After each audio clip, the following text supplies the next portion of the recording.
does change happen when you meditate more? Do I have to meditate every day? Do I have to meditate longer every day? I have a very busy life. I'm just wondering if it's worth it for me to make an effort even.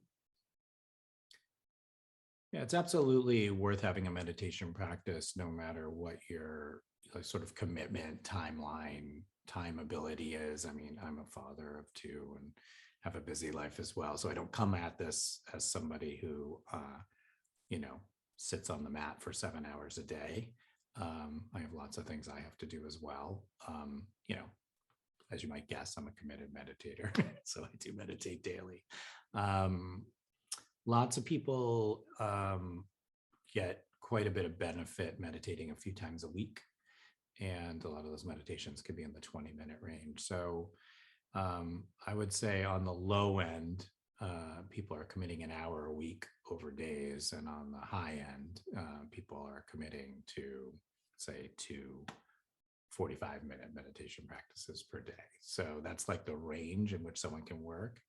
The other thing that's important to know is you don't lose all your work when you take breaks or slow down, sort of like working out.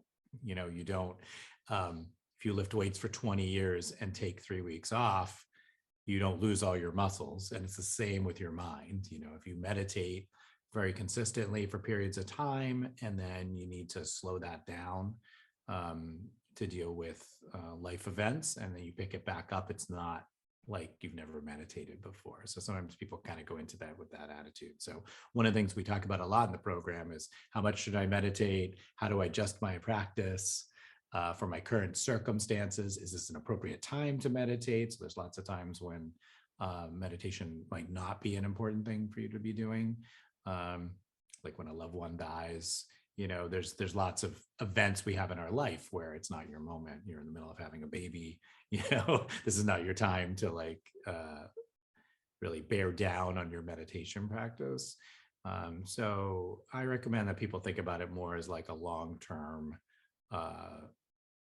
practice where it will probably ebb and flow a bit based on your life. So do I have to meditate for a long time to feel any effects from it? If it sounds like, I imagine that kind of retraining one's mind or nervous system takes a long time. Will I see any changes right away? How does that work? Yeah, how long it takes to notice effects from meditation definitely varies from person to person. And I'm not so sure it's as much about the practice as the person's awareness levels. Working with individuals, I definitely see people have changes in terms of their descriptions of their experiences, et cetera, within 3 weeks. But whether or not one would perceive them really clearly, every day is a new adventure. So if your arm hurts 100% and then your arm hurts 50% 3 weeks from now, you're probably going to say my arm hurts. So that's one way to sort of understand that concept. I've had people meditate, 4 times and say, oh my gosh, this is amazing. I didn't know this was possible. I'm having levels of sort of well-being that I haven't experienced in years. I've had other people meditate for 3 weeks and I don't feel anything. And then upon further questioning, it turns out they're sleeping better. So they are having effects. It's just the way we perceive it. But I wouldn't say in terms of figuring out whether meditating is, and in this style, for instance, is a good fit for you. I would definitely say if you gave it 6 to 8 weeks, you'd probably have a pretty good idea of whether you were on the right track or not. Well, I have some really big life decisions coming up. Can meditation help me understand my life path better, or my know myself, understand uh understand the decisions that are best for me, or can it does it have an effect in one's life like that at all? So, from my perspective, as someone who's meditated for a while, I can't imagine how one would make great life decisions without being a meditator. But again, that's only from my perspective. Um, I think a lot of people come to the practice wanting to know themselves more and figure out what they're supposed to do. Usually, when we're at that point in our lives, um, the issue is that we're not even sure what the right questions are. So, we don't meditate, on things like I'm going to meditate and then I'm going to know whether or not to buy a house. I think the practice works a little more like, as a meditator, I have a much more clear understanding of who I am and what my needs are for my own progression as a human being. And then with that known, I think this house is in line with that. It's a good idea. I know who I am. I know I want a certain amount of stability. I know I want my kids to grow up in a certain way.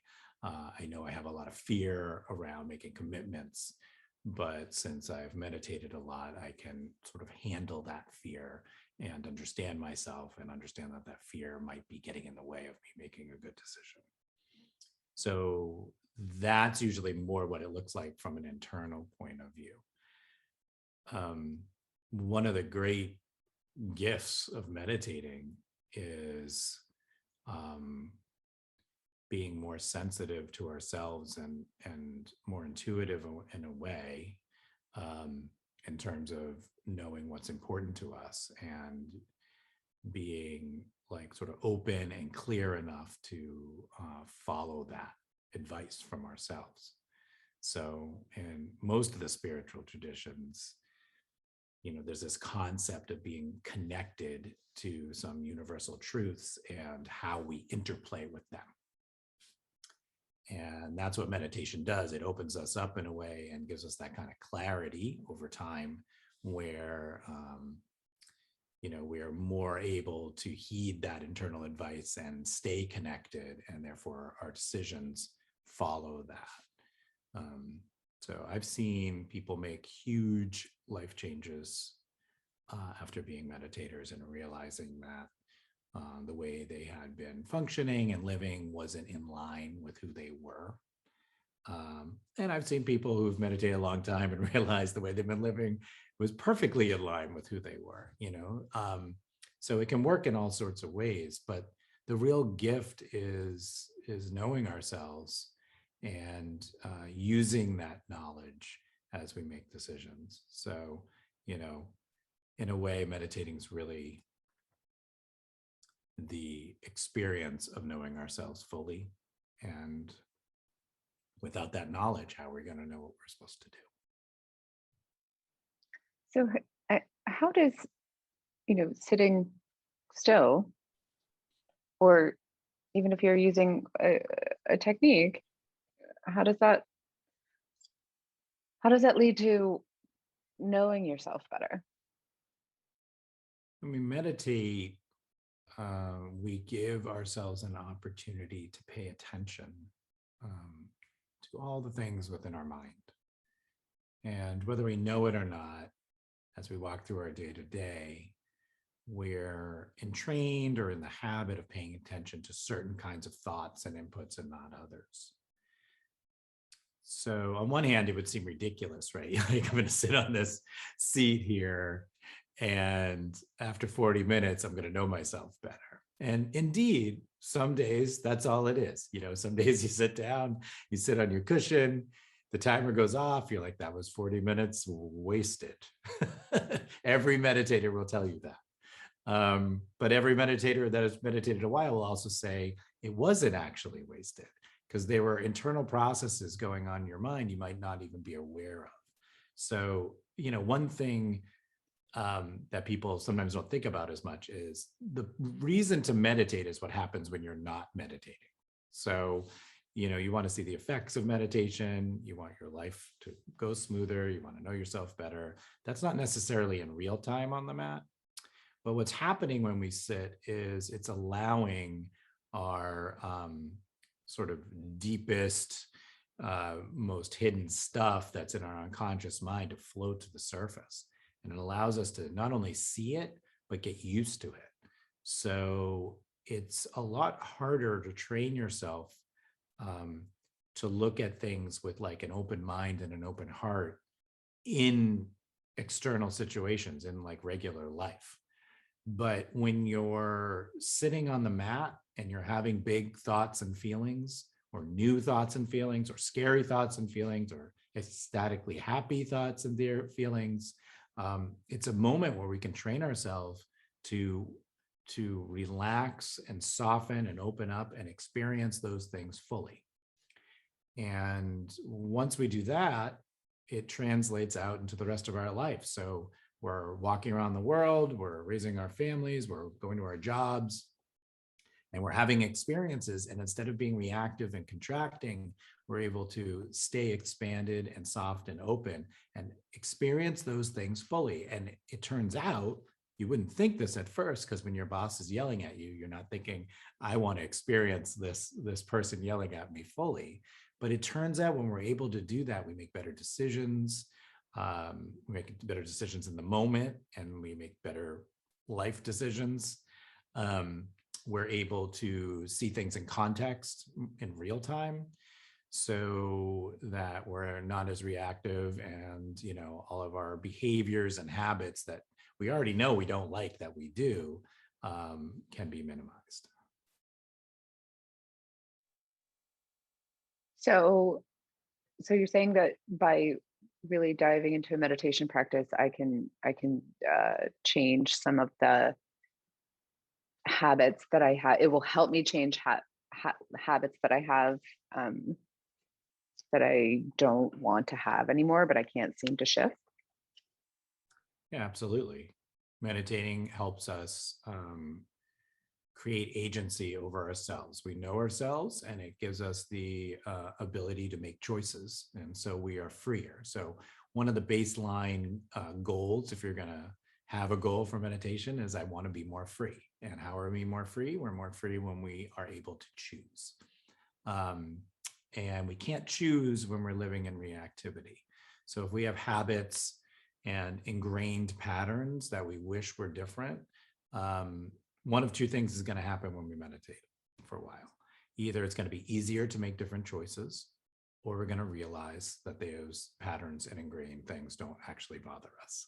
So one of those two things will happen. So we either make the choice to change it, and we have the ability to, which is the most important part, or we have the ability to say, hey, that's just something I do, and it's not a big deal.